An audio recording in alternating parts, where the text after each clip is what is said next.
Everyone in town had seen him. The old man with the crooked back, walking slowly down Maple Street at sunrise. Same route, same sack, dragging behind him like a secret no one wanted to touch. Some said he was just a junk collector. Others said the sack held scraps, maybe bottles, maybe trash. No one really knew. They only watched from behind curtains and whispered. But Ellie wasn't like the others. She was 10. Brave, too curious for her own good. And that morning, as the sky turned pale orange, she followed him. She tiptoed barefoot down her porch steps, hugging her hoodie around her, heart racing like she was chasing ghosts. The man didn't look back. He never did. Just shuffled toward the field behind the church, where grass grew wild and a muddy ditch waited at the far edge. Ellie hid behind a tree and watched. The man paused at the ditch. His shoulders heaved once. Then he swung the sack forward. It hit the mud with a sick thud. Then he turned, walking away like he hadn't just done something awful. Like he couldn't hear the sounds, but Ellie heard. Tiny cries. Desperate. Weak. She ran when he was out of sight, her shoes sinking into the mud. The sack twitched. Her hands trembled as she opened it. Inside, fur. Wet, cold fur. Some still, some moving. 5 kittens. Maybe 6. One of them, a small gray one, tried to lift its head. Mud clung to its eyes. It let out the weakest cry. Ellie scooped it up without thinking. "You're okay now," she whispered. "I got you." The kitten was barely breathing. Its body shook in her hands, but it clung to her sleeve with tiny claws, like it wanted to live. Ellie didn't cry. Not yet. She was too focused. She pulled the sack closer and looked again. 2 kittens had stopped moving. The others were too still. She wrapped them in her scarf. She couldn't carry all, but she'd come back, clutching the gray kitten to her chest. She ran home. Her parents were still asleep. She snuck into her room, shut the door, and laid the kitten on her pillow. It was soaked, eyes half shut, meowing so soft it sounded like a whisper. Ellie grabbed a towel. She rubbed it gently, whispering the whole time. The kitten let out a sharp little sneeze. Then it curled into the towel. That's when Ellie cried. She cried because something inside her broke. Because she'd never seen something so small fight so hard to stay alive. "I'm gonna call you Hope," she said, "because that's what you are." She kept Hope hidden all day, fed her milk with a spoon, tucked her into a shoebox with a blanket, listened to her tiny breathing like it was the most important sound in the world. But the image of the sack wouldn't leave her mind. The sound it made when it hit the mud. The way the old man never looked back. That night, Ellie stood by her window, watching the moonlight touch the rooftops. She held Hope in her arms, who now purred like a little machine. "What kind of person does that?" she whispered. "Why would anyone do that?" She didn't know the answer. But she knew one thing. She had to go back. Back to the ditch.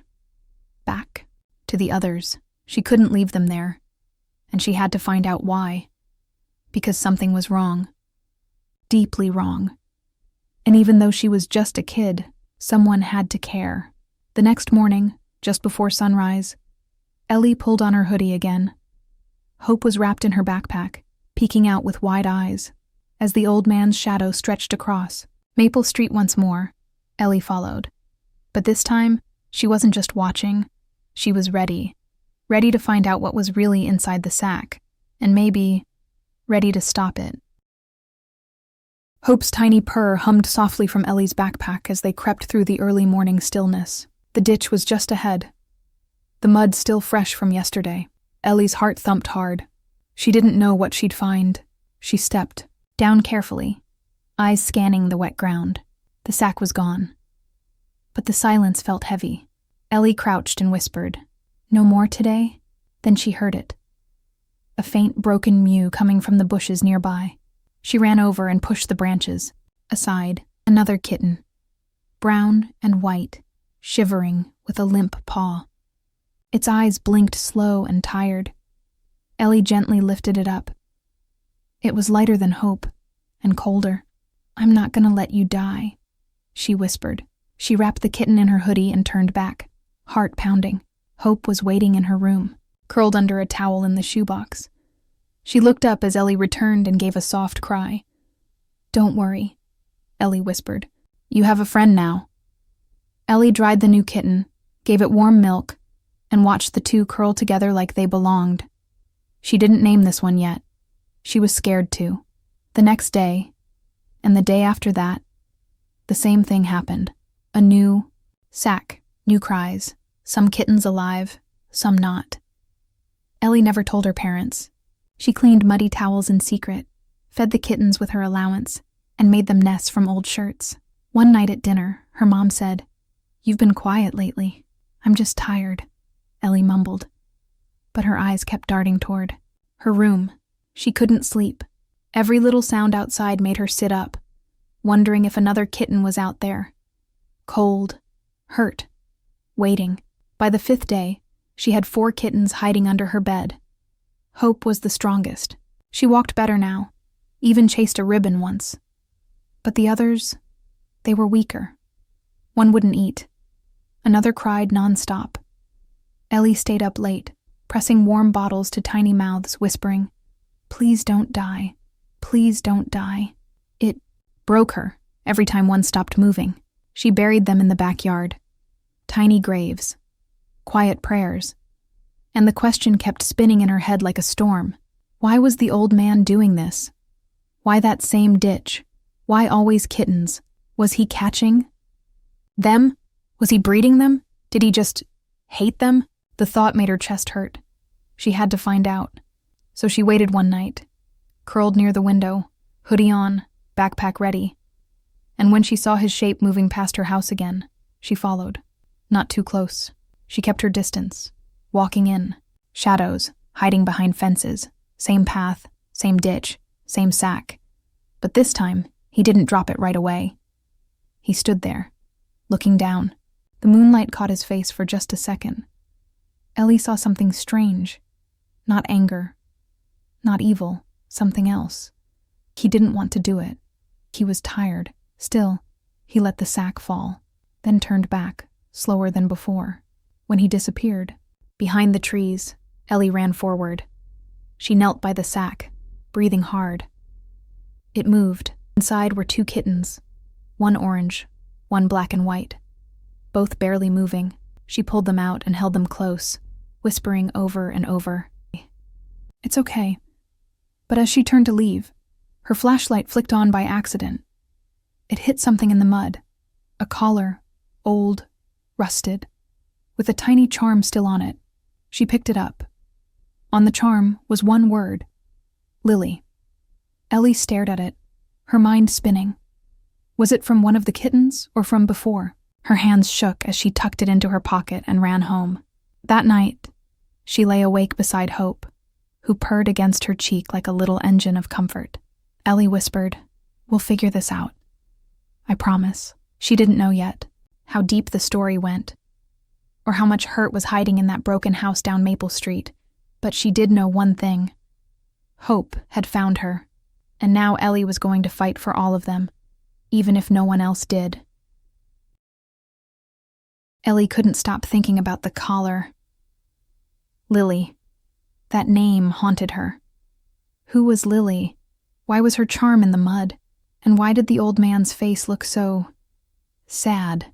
Hope curled up on Ellie's chest that night, purring like she trusted the world again. But Ellie didn't. Not yet. The next morning, Ellie made a decision. She was going to follow him home. This time, not to the ditch. She wanted answers. So when the old man took his usual path and disappeared around the bend, Ellie turned the other way, toward the house on the edge of Maple Street. No one ever went near it. The windows were cracked. The paint was peeling, and the front yard was all weeds and silence. But Ellie crept around the back, heart racing.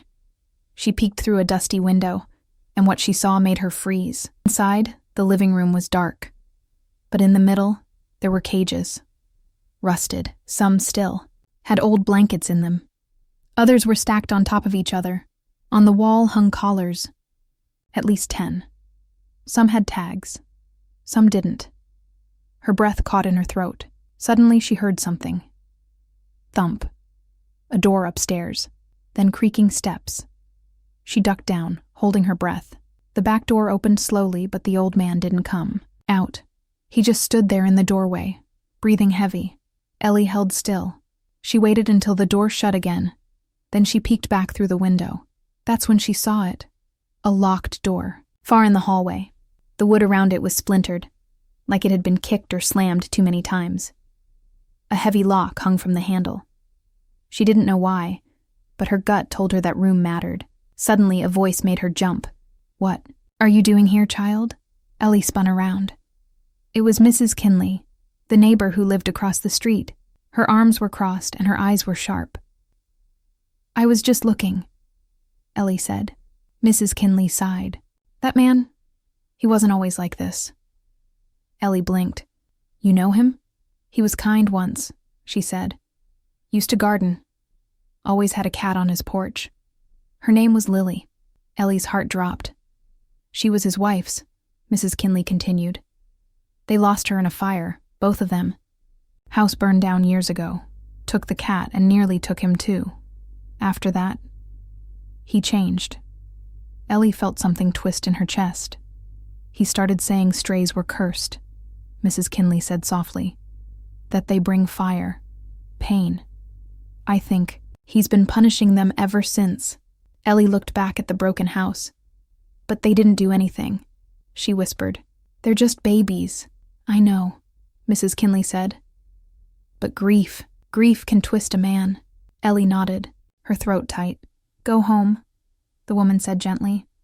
"And be careful. He's not evil. Just lost." But Ellie didn't want to go home. Not yet. Later that day, back in her room, she watched Hope stretch and yawn, her little paws reaching toward the sky. Hope had scars now. But she still purred, still trusted. Ellie whispered, "We have to help him too, don't we?" She pulled out the collar from her pocket. Lily. It was old, worn, but still there. Still real. The locked room. The cages. The way he looked at the ditch like he was trying to bury more than kittens. This wasn't just about saving cats anymore. It was about saving a heart that forgot how to love. Ellie didn't know what was behind that locked door, but she was going to find out. Because inside that house wasn't just pain. There was a story, and Hope deserved to finish it. The rain didn't stop.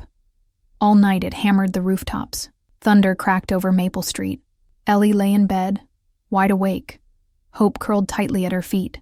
Every time lightning flashed, she thought of that ditch. Then she heard it. A howl, faint, but real. A kitten's cry, swallowed by the storm. She jumped from bed, grabbed her hoodie and flashlight. "I'm coming," she whispered. She ran barefoot into the rain, slipping on the soaked grass, dragging behind her an old wooden crate she'd found in the shed. It scraped the ground, heavy and loud. But she didn't care. The ditch was no longer a ditch. It was a river of brown water, flooding fast, rising up the slope. The sack was already half underwater. Ellie's chest burned. Please be alive. She dropped the crate beside her and knelt in the mud. The rain stung her face, but she pulled the sack open, her fingers shaking. One kitten floated limp. Another kicked weakly, choking on water. She pulled them out fast, placed them in the crate, grabbed another, soaked, gasping. "There's more," she cried. Lightning lit up the sky as she dragged the crate back toward the trees. She kept looking back, over and over, afraid she'd missed one. Her arms ached, her feet bled, but she didn't stop. By the time she got home, she was soaked to the bone. She dried the kittens by candlelight, 4 alive, 2 barely breathing. Hope climbed out of her box and curled beside them, purring like a mother. Ellie couldn't stop. Shivering, she sat on the floor whispering over and over, "You're okay now. You're okay." Later that night, there was a knock at the door. It was Mrs. Kinley, holding a towel and a flashlight. "I saw you running," she said softly. "What happened?" Ellie told her everything. The ditch, the flood, the kittens, in the crate. The way she found them. Mrs. Kinley listened, then sat beside her on the floor. "I think it's time you know the full story," she said. Ellie leaned in close. It was 15 years ago, Mrs. Kinley began. The man's name is Walter. He had a wife, Claire, and a gray tabby named Lily. That cat went everywhere with them. One winter night, their chimney caught fire. Claire tried to save Lily. Neither made it out. Ellie felt her throat close. Walter changed after that, she continued. He blamed himself, but worse. He blamed the cat. Said she brought the fire, said cats were cursed. But they're not, Ellie whispered. I know, said Mrs. Kinley. But sometimes grief doesn't listen to reason. It just finds something to blame. Ellie looked at the kittens. So that's why he dumps them? Mrs. Kinley nodded. He thinks by getting rid of them, he's keeping himself safe. Ellie stared at Hope, who was licking one of the new kittens gently. She saved me, Ellie said. And I think she could save him too. Mrs. Kinley touched her hand gently. Maybe. But you have to be careful. Pain makes people do strange things. Ellie didn't answer. She was thinking about the locked door in Walter's house. About the collar with Lily's name. About the way his eyes looked that night. Not angry, just empty. She knew what she had to do. It wasn't just about saving kittens anymore. She had to try and save Walter too. Even if he didn't want her to. Because somewhere inside that broken man, there was still someone who loved a cat once. And Ellie believed that part of him wasn't gone. Not completely. She just had to help him remember. The next morning, Ellie stood at the edge of the old man's yard. Her clothes were still damp from the flood. In her arms, a tiny kitten wrapped in a towel mewed weakly. She didn't come to hide this time. She came to speak.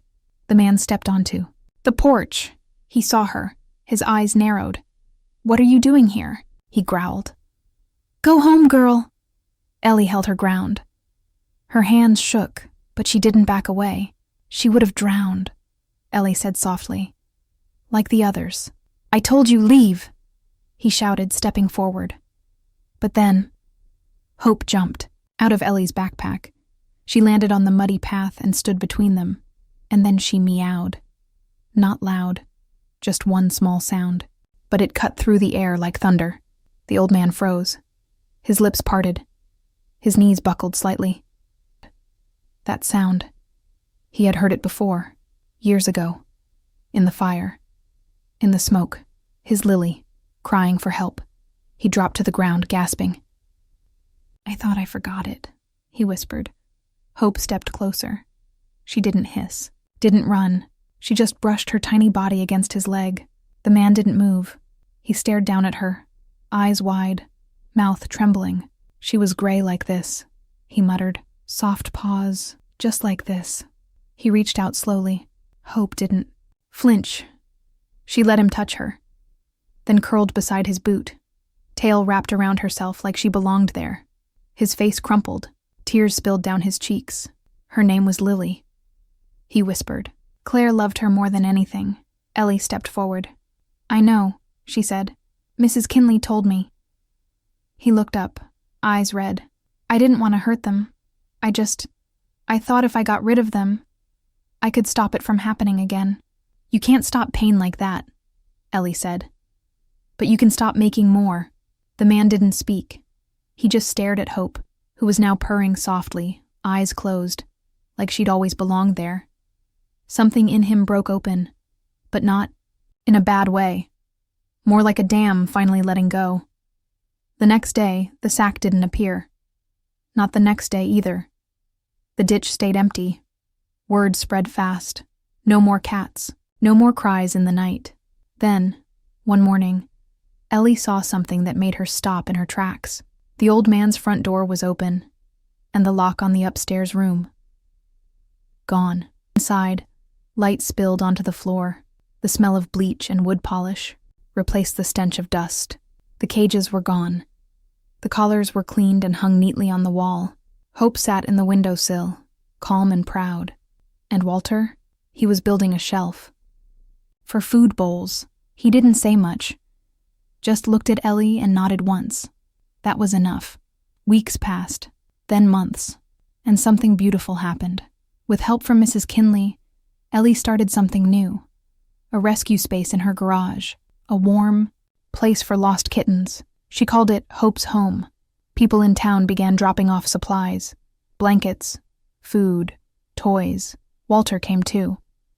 Quiet, always quiet. But he came. He built shelves, repaired boxes, cleaned litter trays. Sometimes he sat by the kittens and just watched. Once, Ellie caught him whispering to one. "Lily would have liked you," he said. And Hope? She stayed by his side. Always. Purring, curled against his leg like a memory that never left. Ellie knew then. She hadn't just saved a kitten. Hope had saved them both.